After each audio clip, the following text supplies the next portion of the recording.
They both loved her. She loved them.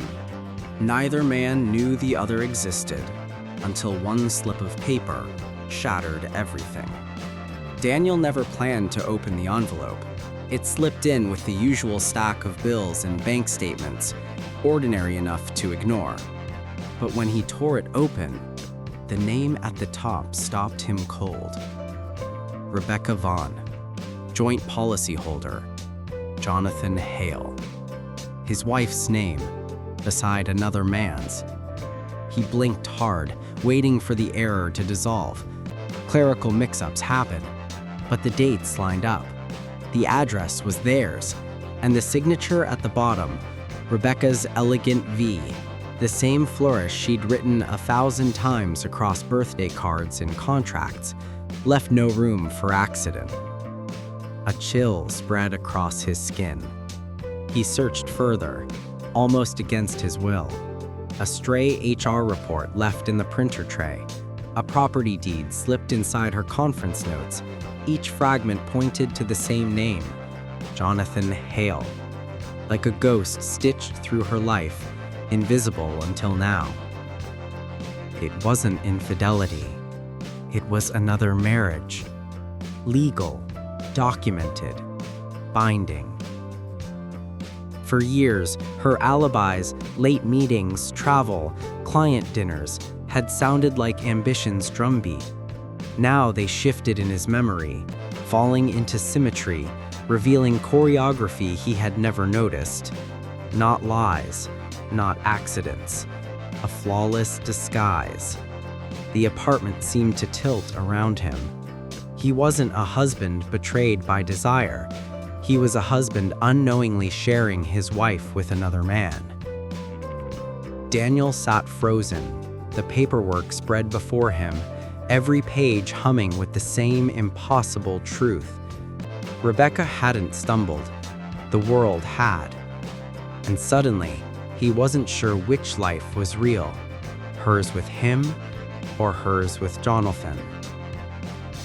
Daniel waited until the door clicked shut behind her. The papers lay spread on the dining table like evidence in a trial. His pulse hammered as Rebecca set down her bag, her eyes catching the arrangement. Rough day at work? Who is Jonathan Hale? The question landed like a stone. Rebecca didn't blink. She stepped closer, glanced at the documents, then lifted her gaze back to him. A slow, almost amused curve tugged at her lips. So you found it. Found it? You're married, Rebecca. Married to me and to him.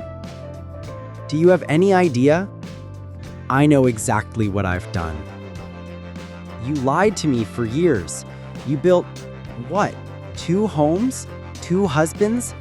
Do you even love me? Or am I just a slot on your schedule?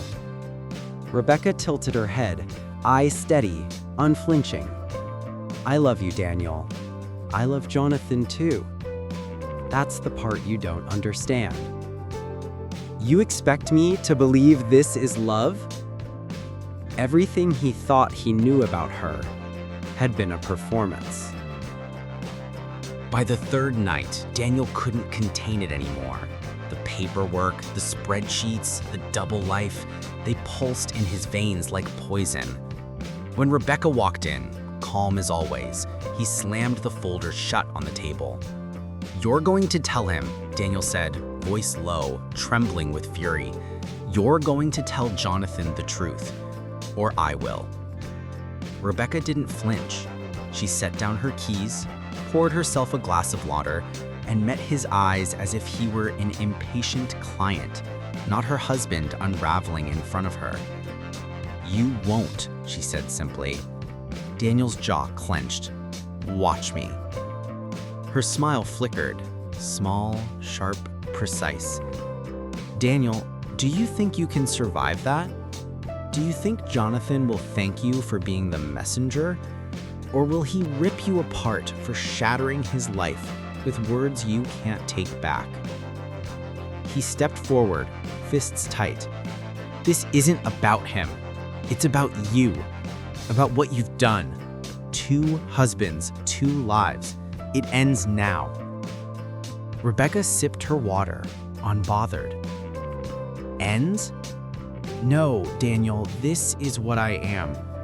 I've built something so precise, so untouchable, that you only saw it because the world slipped, not me. Do you know how powerful that makes me? How dangerous? Then I'll expose you, your bosses, your friends, Jonathan. The whole world will know. Finally, she set the glass down, her gaze sharpened. And when they do, Daniel, who do you think they'll believe? The woman who runs million-dollar accounts? Who holds the ear of executives and politicians? Or the husband who crumbled because his wife worked too hard, traveled too much, smiled too perfectly? Daniel staggered back, the weight of her words crushing him.